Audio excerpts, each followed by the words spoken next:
بعض لوگ ایسے ہیں جن کے بارے کے اندر اللہ کے رسول صلی اللہ علیہ وسلم نے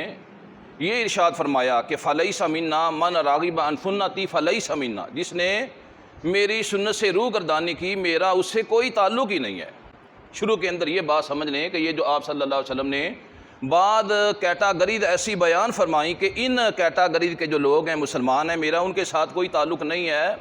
یہ کیا میرا کوئی تعلق نہیں ہے، اس کا کیا مطلب بنتا ہے؟ پہلے نمبر کے اوپر تو اس کا معنی یہ بنتا ہے کہ وہ میرے طریقے کے اوپر نہیں ہے، دوسرے نمبر کے اوپر یہ کہ وہ کامل دین والے اصول کے اوپر نہیں ہے۔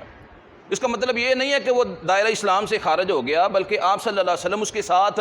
ناراضگی کا اظہار کرتے ہوئے اس کو یہ بتلانا چاہ رہے ہیں میرا بھلا تمہارے ساتھ کیا تعلق ہے۔ حدیث کے اندر آتا ہے، حضرت انس بن مالک رضی اللہ تعالی عنہ آپ ارشاد فرماتے ہیں 3 اشخاص صحابہ کرام جو ہے وہ رسول اللہ صلی اللہ علیہ وسلم کے گھر کے اندر حاضر ہوئے اللہ کے نبی صلی اللہ علیہ وسلم کی عبادات کا معمول پوچھنے کے لیے، معمول کے بارے میں معلومات لینے کے لیے۔ معلومات لینے کے بعد کہنے لگے یار ہم تو اللہ کے رسول صلی اللہ علیہ وسلم کا مقابلہ نہیں کر سکتے، آپ کے تو اللہ تعالیٰ کی ذات نے اگلے پچھلے گناہ معاف کر دیے ہیں، اس سے مطلب یہ ہے کہ آپ تو معصومانہ الخطا ہیں، آپ نے گویا اپنی زندگی کے اندر کبھی کوئی گناہ کیا ہی نہیں ہے۔ تو اس وجہ سے ان میں سے ایک بول کے کہنے لگا میں تو ساری زندگی جو ہے وہ رات کو نماز ہی پڑھتا رہا کروں گا۔ دوسرے نے کہا میں جو ہے وہ ساری زندگی لگاتار روزے ہی رکھتا رہوں گا۔ تیسرا بولا اور وہ کہنے لگا میں اپنی گھر والی سے شادی نہیں کروں گا، میں عورت سے جدا ہی رہوں گا۔ اتنے میں تھوڑی دیر کے بعد آقا کائنات جناب حضرت محمد رسول اللہ صلی اللہ علیہ وسلم آپ تشریف لے آئے، تو آ کر آپ نے فرمایا کہ دیکھو میرے سامنے بیٹھو اور میری بات کان کھول کے سنو، میں تم سے کہیں زیادہ اللہ سے ڈرتا ہوں، خوف کھاتا ہوں، وَلَٰكِنِّي أَصُومُ وَأَفْطِرُ، میں روزہ بھی رکھتا ہوں، میں افطار بھی کرتا ہوں، وَأُصَلِّي، اور میں نماز بھی پڑھتا ہوں، وَأَرْقُدُ، اور میں جناب رات کو سوتا بھی ہوں، وَأَتَزَوَّجُ النِّسَاءَ، اور میں نے عورتوں کے ساتھ شادی بھی کی ہوئی ہے، میں دنیا کے تمام معاملات ہی کرتا ہوں، لیکن اس کے باوجود میں تمہارے سے سب سے زیادہ اللہ سے ڈرنے والا ہوں۔ اگر میرے طریقے کو چھوڑ کر کوئی بندہ یہ سمجھے کہ میں نیا طریقہ اپنا لوں اور میں زیادہ کامیاب ہو جاؤں گا، آپ نے اس موقع کو بھی ارشاد فرمایا فَمَنْ رَغِبَ عَنْ سُنَّتِي فَلَيْسَ مِنِّي، جس بندے نے میری سنت سے منہ میرا، میری سنت سے روگردانی کی۔ کیا مطلب ہے بھائی؟ 3 رکعت ہیں ہمارے لیے مغرب کی نماز کی، اگر ہم 5 پڑھنا شروع کر دیں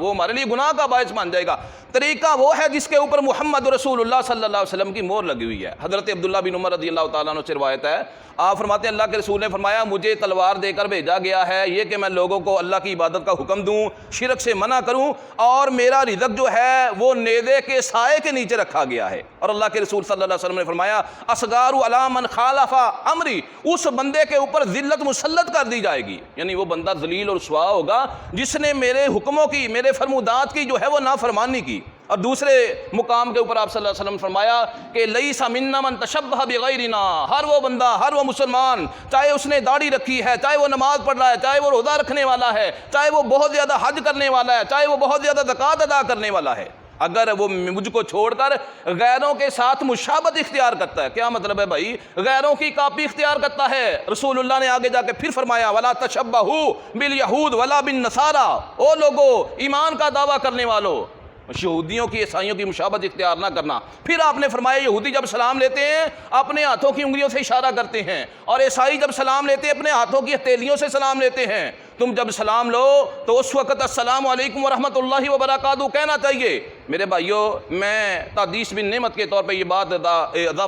اس بات کا اضافہ کر دوں، یہ جو ہم بھی سلام دوسرے ہاتھ اٹھا کے لے لیتے ہیں نا، یہ مسلمانوں کا طریقہ نہیں ہے، یہ یہودیوں کا طریقہ ہے۔ ہاں اگر آپ دور ہیں، پہنچ نہیں سکتے، ہاتھ ملا نہیں سکتے، جلدی میں سفر میں ہیں، تو کم از کم اپنی زبان سے السلام علیکم ورحمۃ اللہ وبرکاتہ ضرور کہیں۔ تو اللہ کے رسول صلی اللہ علیہ وسلم نے فرمایا فلیس منا، وہ لوگ جو یہودیوں کے عیسائیوں کی کاپی کرتے ہیں، نقل کرتے ہیں، ان جیسا حلیہ اختیار کرنے کی کوشش کرتے ہیں، میرا ان کے ساتھ کوئی تعلق نہیں ہے۔ آج میرے بھائیوں جو ہمارے نوجوان کانوں کے اندر بالیاں ڈالتے ہیں اور ہیئر کٹ طرح طرح کے بناتے ہیں، داڑھیوں کے ڈیزائن بناتے ہیں، سنت رسول کا مذاق اڑایا جاتا ہے، اور پھر ہماری بیٹیاں، ہماری بہنیں یہ جو نیم عریان لباس پہنتی، جس کو پہن کر بھی وہ ننگی ہوتی، جسم نظر آ رہا ہوتا ہے۔ ہم کو اللہ کے رسول کے حکموں کے اندر، دین اسلام کے اندر ہم کو کون سی کوتاہیاں اور کون سی خامیاں نظر آئیں جو ہم نے اس کو چھوڑ کر ہم نے جو ہے مغرب کی تہذیب کو اپنانا شروع کر دیا، لیکن جو اس کو اپناتا ہے اللہ کے رسول فرماتے ہیں فلیس منا۔ تیسری بڑی کوتاہی جادو کرنا، اللہ کے رسول صلی اللہ علیہ وسلم فرماتے ہیں فلیس منا من ساحر او سحر لہ، جو بندہ جادو کرتا ہے یا جادو کرواتا ہے، جادو کرنے والا اور جادو کروانے والا اور جادو کروانے والیاں بالخصوص، اللہ کے رسول فرماتے ہیں میرا اس کے ساتھ کوئی تعلق نہیں ہے۔ میرے بھائیو، یہ سخت ناپسندیدگی کا اظہار ہے، کراہت کا اظہار ہے کہ اللہ کے رسول صلی اللہ علیہ وسلم اس کو گویا کہ ایک نچلی نظروں کے ساتھ دیکھ رہے ہیں کہ اس بندے کے ساتھ میرا کوئی تعلق نہیں۔ پھر دوسری جگہ کے اوپر آپ نے حکم دیا انقتلوا ساحرا او ساحرہ، جادو کرنے والی عورت ہو، جادو کرنے والا مرد ہو، اس کو قتل کر دیا جائے۔ ہاں، یہ اتنا بڑا جرم ہے۔ 7 بڑے گناہ جو آپ نے حدیث کے اندر نام لے کے نومینیٹ کیے ہیں، ان کے اندر ایک جو گناہ ہے وہ جادو کا ہے۔ رسول اللہ صلی اللہ علیہ وسلم نے اس کو کرنے سے منع فرمایا ہے۔ اور اس کے بعد آپ صلی اللہ علیہ وسلم نے ہمارے لیے یہ حکم صادر فرمایا کہ جب آپ قرآن پاک پڑھو نا، قرآن پاک کو بڑی خوش الحانی کے ساتھ، میٹھی اور پیاری آواز کے ساتھ، اخلاق کے ساتھ پڑھو۔ اللہ کے رسول نے فرمایا جو بندہ قرآن پاک کو اچھی آواز سے نہیں پڑھتا وہ میرا اس کے ساتھ کوئی تعلق نہیں ہے۔ اور ساتھ ہی آپ صلی اللہ علیہ وسلم نے فرمایا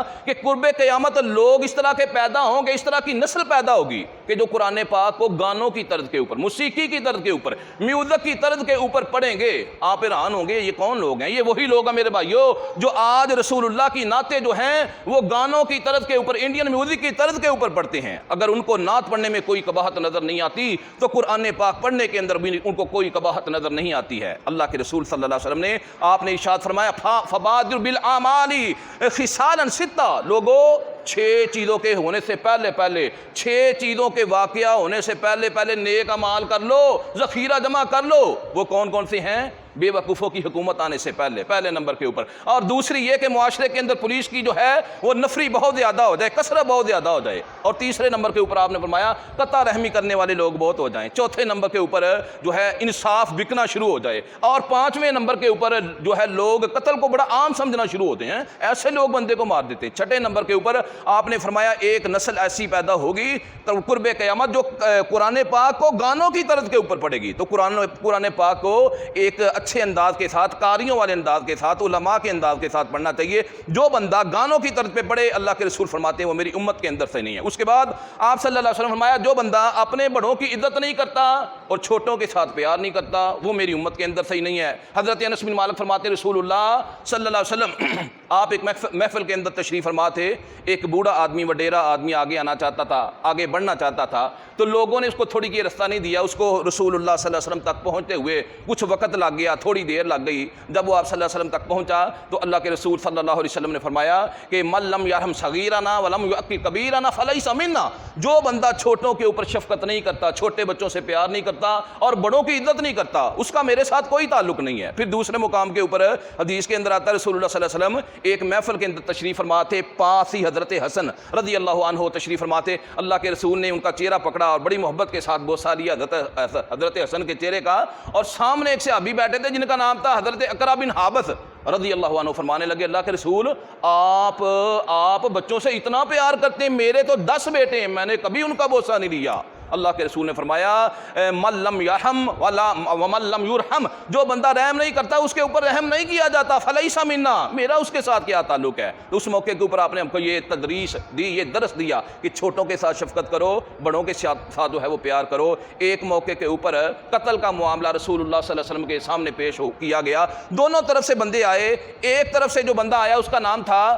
عبد الرحمن بن سہیل، اور دوسری طرف سے ایک مسعود نامی آدمی تھا، اس کے دونوں بیٹے حاضر ہوئے۔ اب ان تینوں بندوں میں سے جو بندہ سب سے چھوٹا ہے عمر کے اندر، وہ بار بار آگے بڑھ کے بات کرنے کی کوشش کر رہا ہے۔ ہم نے عام اپنی محفلوں میں دیکھا بعض کا چھوٹی عمر کے لوگ زیادہ تیز ہوتے ہیں، وہ بڑے کو بات ہی نہیں کرنے دیتے۔ اللہ کے رسول نے فرمایا کبرا، خاموش ہو جاؤ، بڑے کو بات کرنے دو۔ بیٹا آپ عمر میں چھوٹے ہو، چھوٹوں کا کام ہے دوسروں کو موقع دینا، بڑوں کی عزت کرنا، یہ بڑوں کی عزت کے خلاف ہے، بڑوں کے آداب کے خلاف ہے کہ بڑوں کو بات نہ کرنے دی جائے اور چھوٹا اس کی بات کے اندر جو ہے وہ